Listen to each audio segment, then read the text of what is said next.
So I tried to jump a creek with a car, got my car suspended over a creek, the front end on one side, the back end on the other. He had absolutely no interest in asking me out. I do remember there was a moment where I said, God, I don't know if I could marry John. For me, I watched John go from a boy to a man when I stopped acting like his mother and started acting like his wife. I think for my boys, we wanted women that would challenge them. I think our boys watched John and I and figured out what they liked and what they didn't like.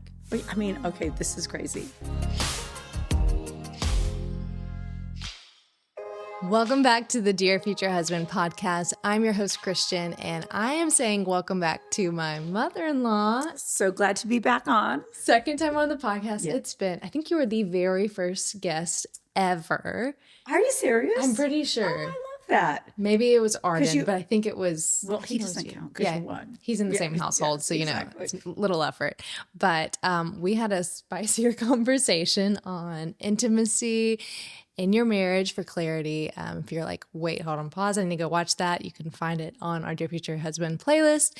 But today I actually wanted to go back to your times of dating and just share some of that story with our community about how you and John met and just, kind of sip some coffee and go back to those days and let us listen in on your love story.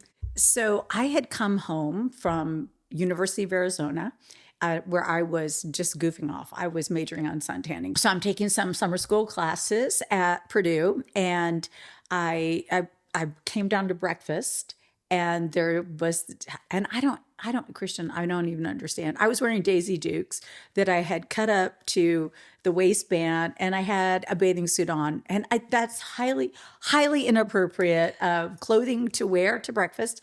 I don't even know what I was thinking. I think I was like, I want everybody to know I have a suntan. I don't know what my deal was. And so I meet John at breakfast, and I was sitting with one of his little sisters from his fraternity.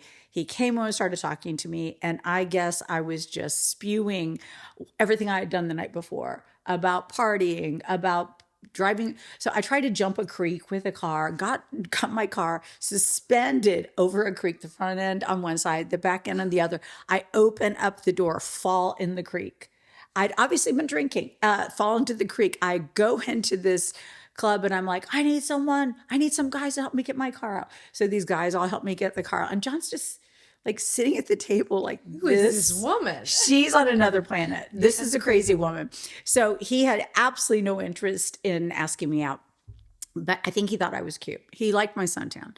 And so anyway, one of the different people that heard me talking, and I didn't know how to make sentences without punctuating with cuss words as well.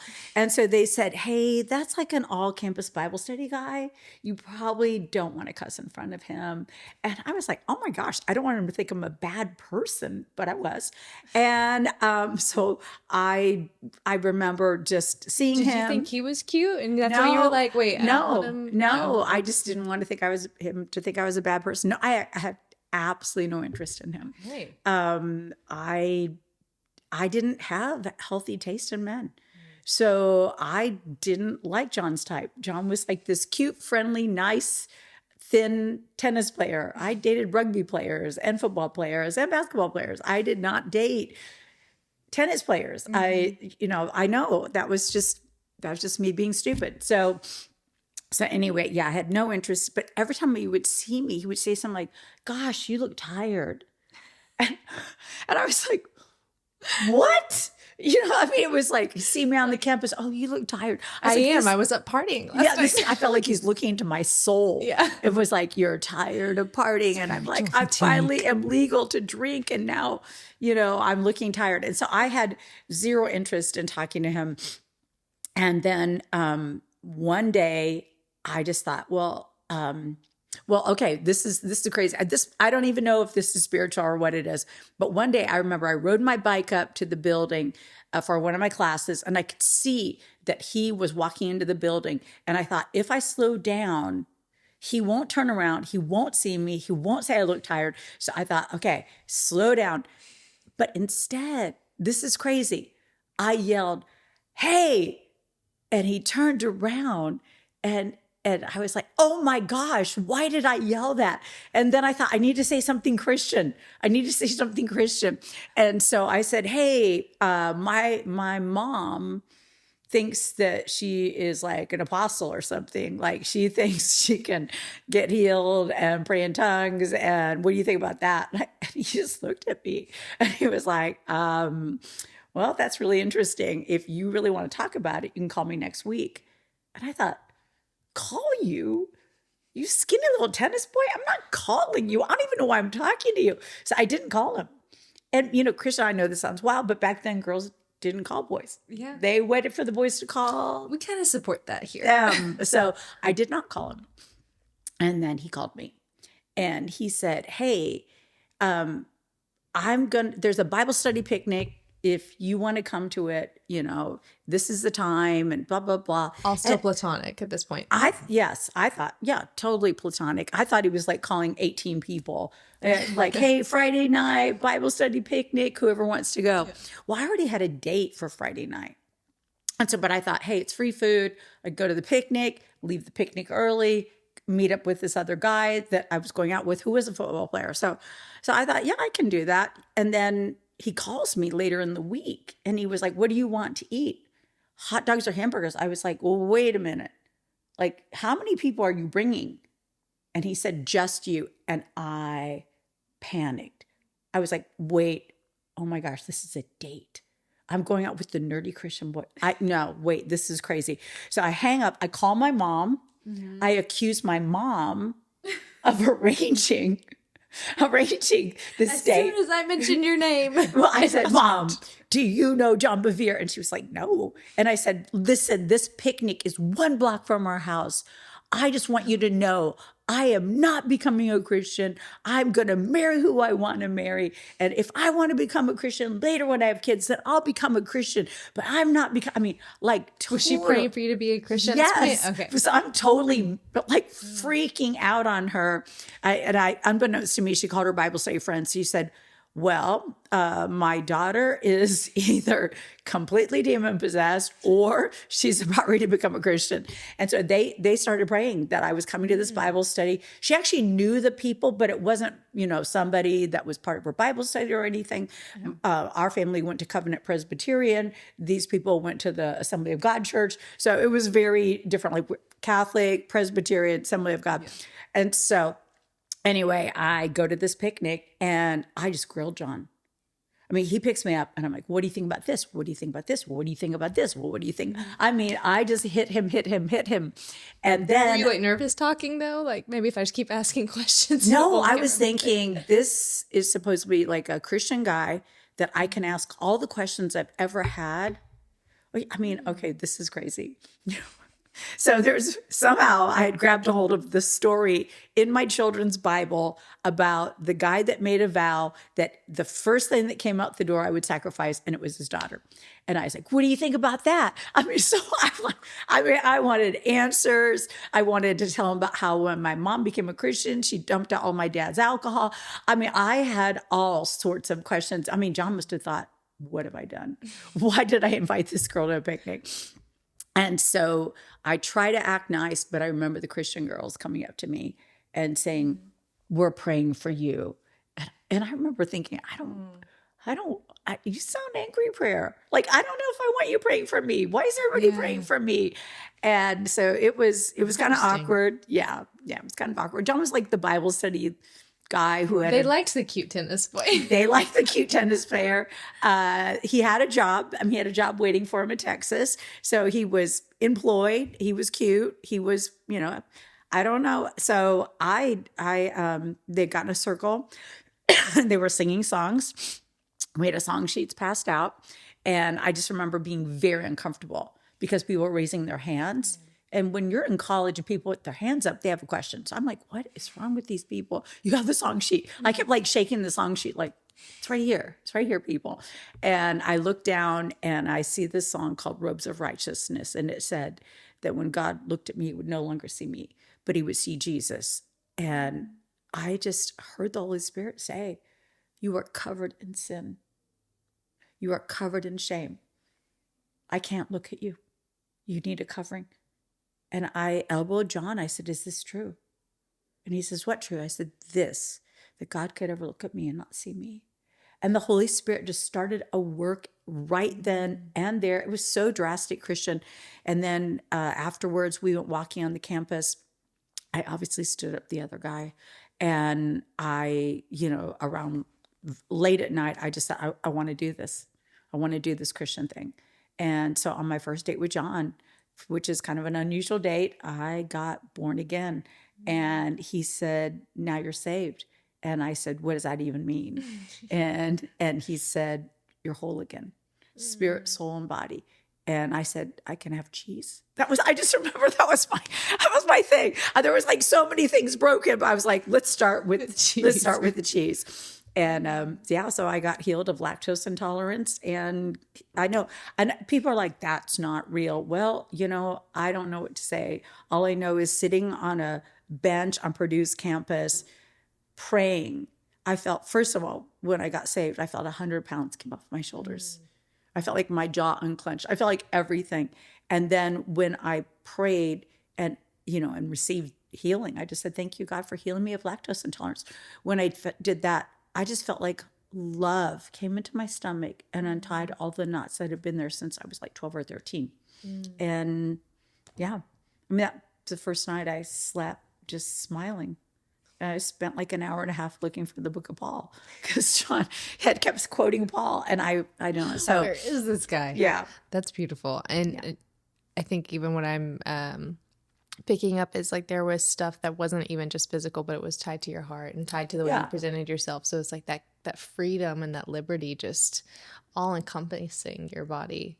Absolutely. And for me, I didn't while I was out with him, I thought this is a nice guy. This is a wholesome, kind, nice gentleman who uses my name in sentences. I was used to the hey you kind of thing.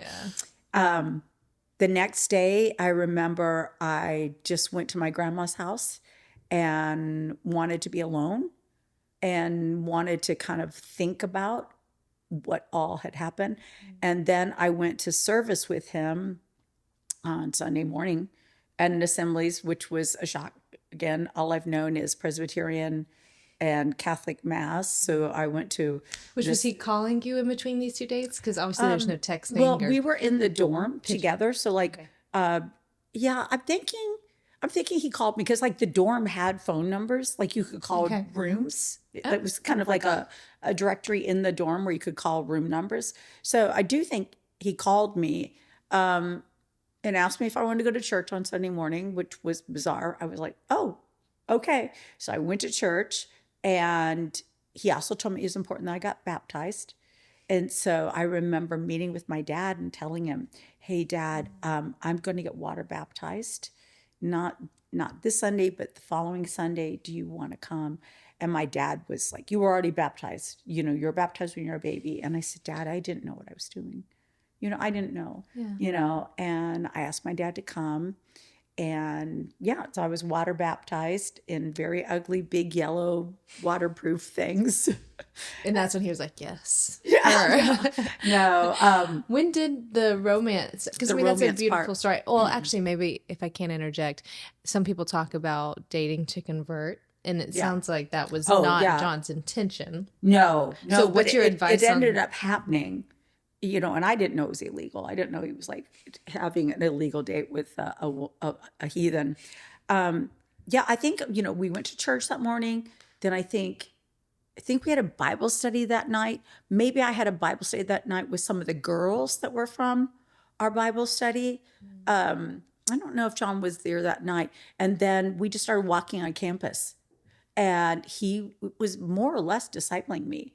And then I remember... there was a turning point where we went walking and we went to a pizza place together, and he put his arm around me, and I'm pretty sure he kissed me goodnight. And that's probably about a weekend he was, and then, that was kind of the romance part started there. And it was interesting because I thought he was perfect. And then I found he wasn't. And that was, also a shock. But yeah. And of course, he already knew I wasn't perfect. He started out with that knowledge. But he saw the beautiful things blooming in you in real time, I'm sure, as you accepted Christ. And He says I'm the freedom. most night to day conversion he's ever seen. Wow. You'll have to ask him about that. Yeah. He said I was the most drastic. Yeah. And then he went away to Bible college. I went back to University of Arizona. And then he got a little legalistic. I remember he picked me up and he had an Impala, like a 1970 Impala. And it's a bench seat like this. He picked me up and I kind of just scooted right over next to him. He said, "Hey, you need to move away. It's a bad witness." And so I locked the door and slid all the way over and was like, "Is this a good witness? Is this a good witness?" Yeah. So, yeah. So he was kind of it was so strange. It was like discipleship, a little bit of affection, and I'm like, what, what's happening here? Are we boyfriend and girlfriend? Am I, just your disciple, or? But then you kissed me. But then, so it was the whole thing was a little confusing for me. Okay, how long was that period? Or I guess the period before. So we met in July. Well, we probably met in June, but we dated. The first Bible study when I got saved was in July, and we got married a year and 4 months later. Okay. A little less than 4 months later. So he goes to Bible school, comes back. Yeah, was working as an engineer at Rockwell. Officially dating. He's in Dallas. I'm in Arizona. He's in Texas. I'm in Arizona. So we're long distance.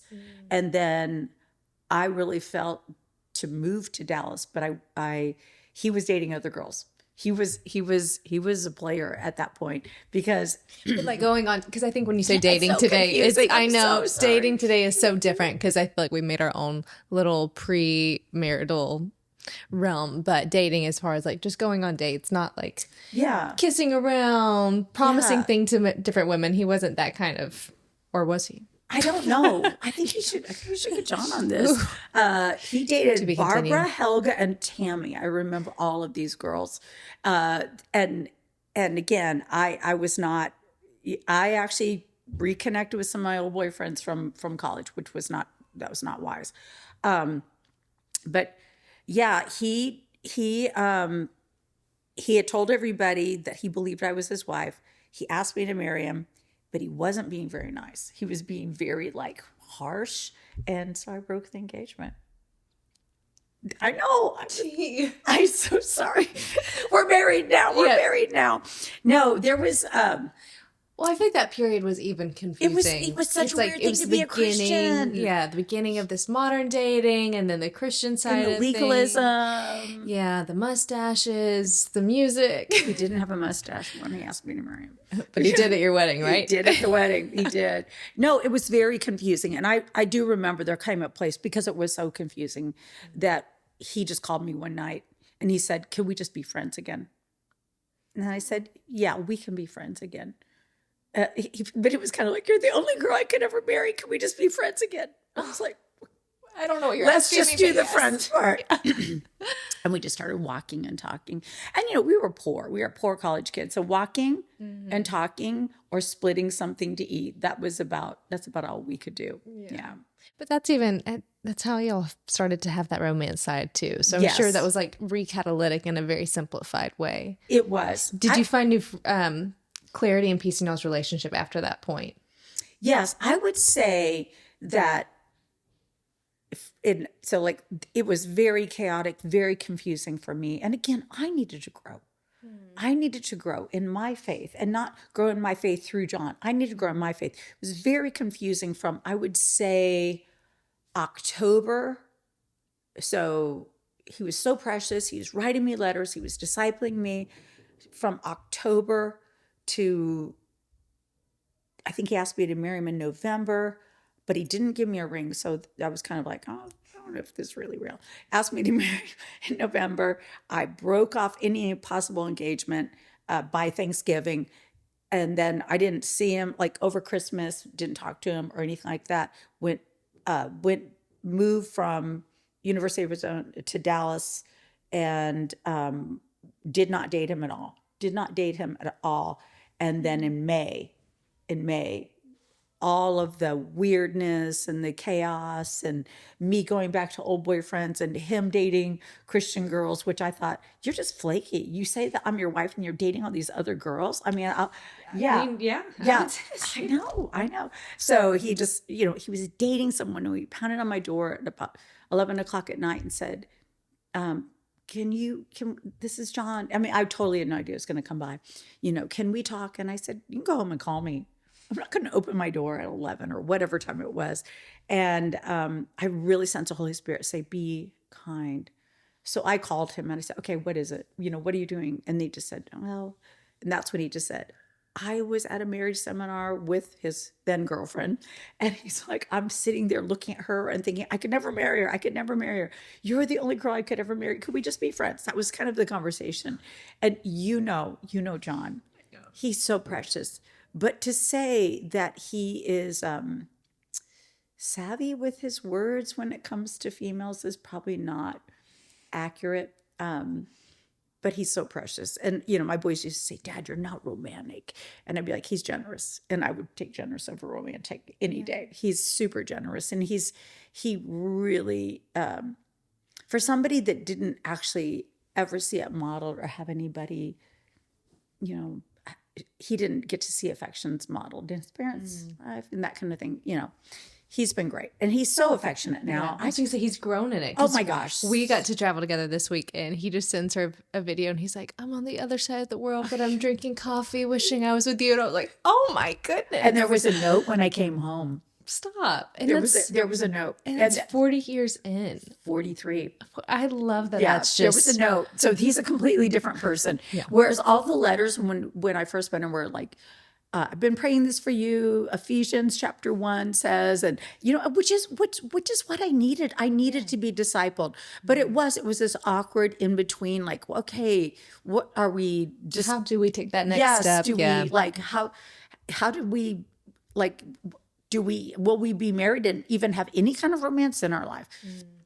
And so, but that all changed. I would say in May. We got engaged on my birthday, June 6th, and then we got married October 2nd. And you understand quick engagements. Mm-hmm. So, but I'm a fan. Yeah. Once there's the clarity and all the things, of course. I do think it's easier, and I think we knocked out a lot of our confusion ahead of time. Yeah. And then we got married. So, yes, it was very unusual. So our dates were walking, talking. Maybe a little picnic or pizza if we could afford that'd it. be about it. We'd go to a Chinese restaurant and split an order or split a pizza. Which is unheard of for you guys today. I can't imagine John in a Chinese restaurant. I think we need to bring it back. Does this have MSG? Yeah. If you want to start a healthy Chinese restaurant, please feel free. That would be so helpful. We'd love it. So I feel like answering that question too, of someone saying, okay, I like this, I understand that there's parameters, but what if I feel led to missional date? And I think what I would say is obvious third party removed kind of advice would be, it sounds like y'all didn't go into this of, oh, well, I'm going to missionary date them like it's a plan, but it rather was just these urges and, good intentions. And so it sounds like it may come with its obstacles. Yes. So you really need to have, I guess, a pure heart and focus on Jesus and friendship. Would that be your advice? I mean, here's the thing. I think that John, he was in his last semester at Purdue. I think he just thought, I'm going to lead her to the Lord and never see her again. Yeah. I think he thought, this little girl is so lost. She needs Jesus. And he was right. And some new shorts. These are cut up. So bad. Sure. He loved those shorts, though. Sorry, not that we're married. Can you put those? Yeah. Oh, he made me keep them for a long time. So, I would not. It's complicated. Dating's complicated anyway. Yeah. But I don't want to tell somebody that they're not being led by the Spirit if God does. I mean, I'm an exception, but I have some people, like some of our dearest friends. She was a devout Christian and he was Jewish. And God actually told her to marry him. And she married him. And like a decade into their marriage, he got radically saved. And so, I don't know what to do with that. I mean, it's going to be led. Make sure it's something you're led in. Absolutely. And I do think there are a lot of young girls. And I just want to say this again, John wasn't dating me to convert me. He was just dating me because he was like, she needs Jesus. And then it just happened to be that he fell in love with me, that he, knew I was called to be his wife. Actually, the very next morning, I was making my bed, and God said, the man you were with last night, who I didn't even remember his name, the man you were with last night is your husband. I've called you to be the wife of a minister. While I was making my bed at Purdue, and I thought. That night after you got saved. So the next morning. So let's say we went out Friday night, Saturday morning, I'm making my bed. I hear, the man you were with last night is your husband. I've called you to be the wife of a minister. And I thought, what is that? I mean, I'm like, so I actually told my mom. I said, so Mom, this is what happened. I got saved. I got prayed for. I got healed. And then I said, and the guy I was with last night, he's my husband. And my mom was like, oh, honey, you probably just feel special towards him because he led you to the Lord. And I was like, I don't think so. And she was like, well, maybe you're just attracted to him. I said, I'm not attracted to him. And she was like, you're not attracted. I mean, John always pulls that up. I'm like, I'm attracted to you now. I'm sorry. But back then I had rewiring your taste. Yes. And I had to surrender. I had to surrender that because I picked horrible men. I picked men that were hard to please, hard to keep, because that's what my dad was. And so you kept going back to the same unhealthy patterns. And so I had to literally say, God, I have horrible taste in men. Will you help me? Will you help me? And he did. And so I was going through that whole wrestling of not dating because I had, gone back to my old boyfriends with the old patterns. And then I was like, I can't do this. So I was doing nothing. John's dating the Christian girls. I'm sitting home alone. I'm lonely. I'm crying. I'm reading my Bible. I'm sleeping on the floor because I'm so poor, on a comforter that I had from my sorority house. Because as soon as I became a Christian, my dad was like, you leave the University of Arizona, I cut you off. And so I was like, okay. And, working as a waitress, going to Abilene Christian in Dallas, taking speech and the book of Revelation. Wow. Yeah, and I felt incredibly lonely. And I just felt like God was like, I've got you right where I want you. I'm going to actually have to reframe some stuff in your life. And if you surrender to what I have for you, you're never going to be happy. Yeah. So it's not this crazy, beautiful, romantic thing. Well, it is, but there's so much more. Yeah. I am curious, going through what you did with your previous dating before John and with your very own dating story, what was your biggest advice to your boys when they were in that crazy, confusing, hopefully trying to make it less messy and more clear for them? What was your biggest advice when they were entering relationships? I mean, there was kind of a high school advice level. And then there was don't do it. Older. Yeah, the high school was like, no, don't do it. Because if you are friends with this person, you'll end up compromising that. And you'll never, you'll have to like hate each other and be awkward around each other. We're like, don't do that. I think for my boys, we wanted women that would challenge them. And I think more than giving specific advice, I think our boys watched John and I. And figured out what they liked and what they didn't like. I think that Arden really was like I remember the turning, of course, Arden like probably had love at first sight with you because of how beautiful you were. But the turning point for him was when you basically called him out and you're like, listen, if you're a player or if you're this, I'm not interested. And he's like, okay.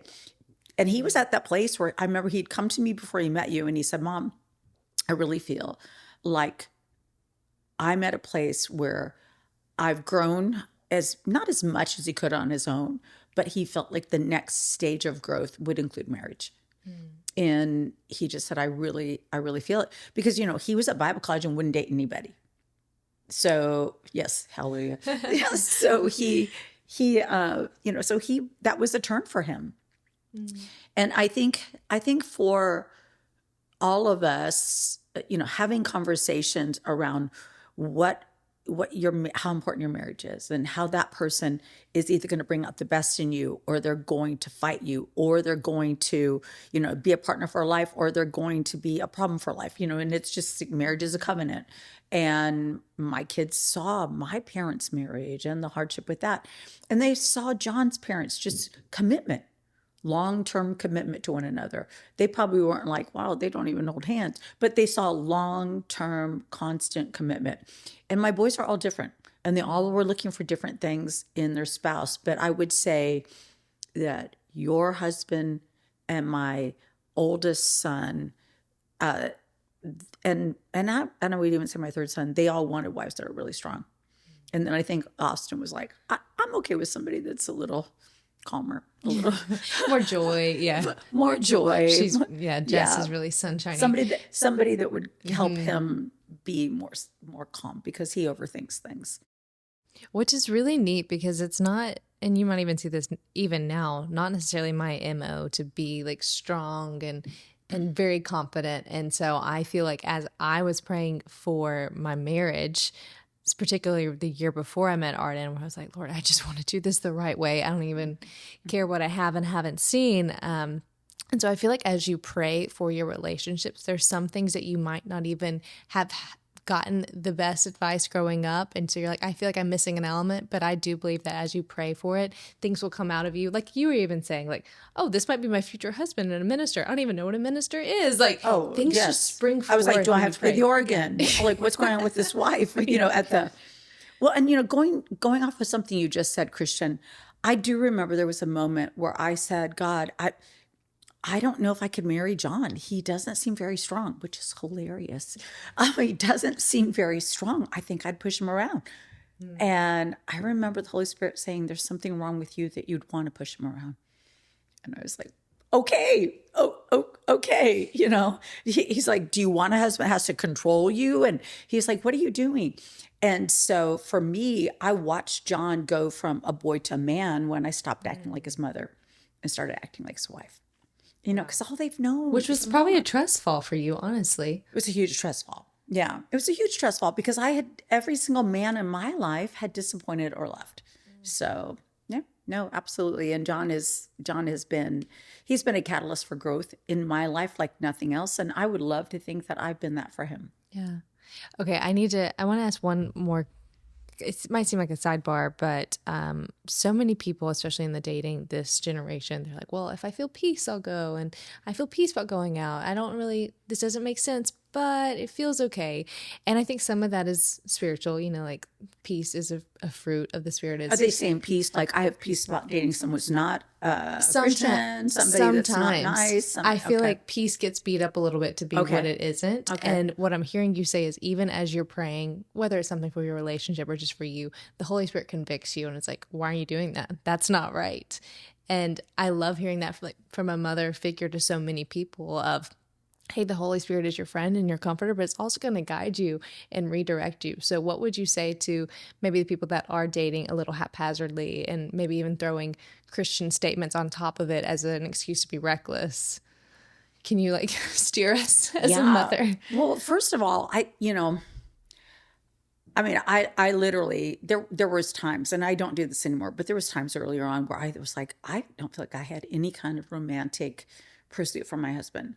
But now I feel like there is an unreal expectation in the culture for a romantic pursuit. And people are missing things like character and integrity and consistency and follow through. And so I think if a guy is asking you out, I think he needs to have a plan when he comes to ask you out. Now, if this is a Christian guy, and I think Christian guys are not, I don't know if they don't know how to date right, but the guy should pay for everything. He should be on time. He should come to your door. He should walk you up to the door. There should be no expectation other than just to know you. I had a friend used to say, your presence is a present. He's not doing you a favor by taking you out. You being with him is a gift to him. And you need to value yourself that way. But I do think that you need to, I get it. You can't just date everybody as a potential husband. Like, okay, but I certainly wouldn't date people that I knew I would never marry, because that's just playing with people's feelings.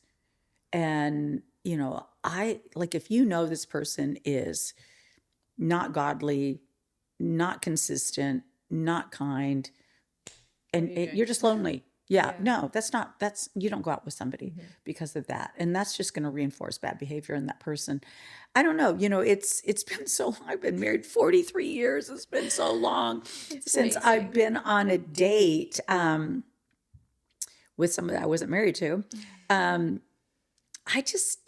don't know. The young girls nowadays, I think that they set the bar so low, they let too many guys come in. And I think they need to set the bar high in certain things.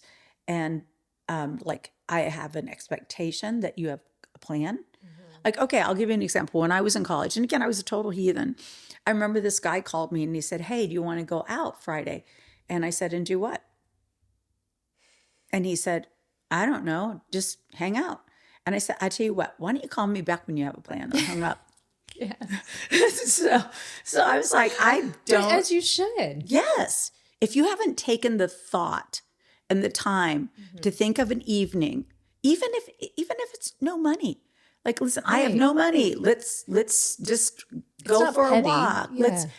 Yes. It doesn't have to be go to a park or go hike a canyon or something. But if they haven't taken any time or thought, it's just not. It's not going to be there. Almost like we should do a strike. If you're like, well, I love that, but I'm not getting asked out enough to be picky. Why don't we do a female strike of like, okay, Christian women, we're going to call Christian men to be higher because it's like, we know that there's a bar within you and we want you to rise to it. Right. And I think sometimes the guys have gotten away with it for so long. They don't know. They don't know that. I mean, you know how Arden was. Like, he's sitting in his bedroom doing a movie and having he said, I won't even text you. I'll only call you and send you letters. I was like, okay, yes, please. Thank you. I mean, what is that? And it wasn't common. And so I do feel sad for women that are saying, I'm not experiencing that. And that's what I really want. And, there's actually a lot of guys that have joined the channel. So if you're one of those guys, I hope that this could facilitate something, but get around other guys. There's this funny video. Maybe I'll link it. Went viral of these guys doing a girls type meetup, and and he's like, okay, I dropped her off and then she got mad at me. Oh, I think they're I've like, seen did you walk her to the house? No. Why did you not walk her to the house? That's the first thing. Yes. They're all yelling at him. But we need that. So we need that as girls. We need that as men. And I think we just need to reinvent a new standard. Yeah. And I think if as a female, if you say, I'm going to respect you because I respect myself. So because I'm going to respect you, I'm going to actually speak higher to you. Like, I'm going to put a demand on your gentleman behavior. And again, the guys have had so many mixed messaging. Don't hold doors. I can get my own door. It's not about getting your own door. It's about respect. It's we all can get our own door. We're alone. We can all do whatever, whenever we want. And it's a very confused world for men right now. They're like, I don't know what they want, And again, two of my boys got married later on. Two of my boys got married early, and it was confusing for the two that got married a little bit later. And I right now, I think people can meet more through friends and have it be more trustworthy than. Church, friends, people that you have a commonality around that are going to be part of your community. Those are the people that you probably can trust for some insights on stuff. But I don't know. How is online dating happening now? Is that a good thing anymore? Well, we have a whole video on that. Okay. I feel like I need to watch it. Same as you. I'm like, I didn't fully date online or have to go through the app. So there's some stuff I don't know, but I do know that this is sound advice and that we always love our videos with Lisa. So thank you so much for joining the podcast. And I hope to see you back next Thursday. We're here every week, and I hope you're subscribed so you don't miss another episode. We'll see you next time.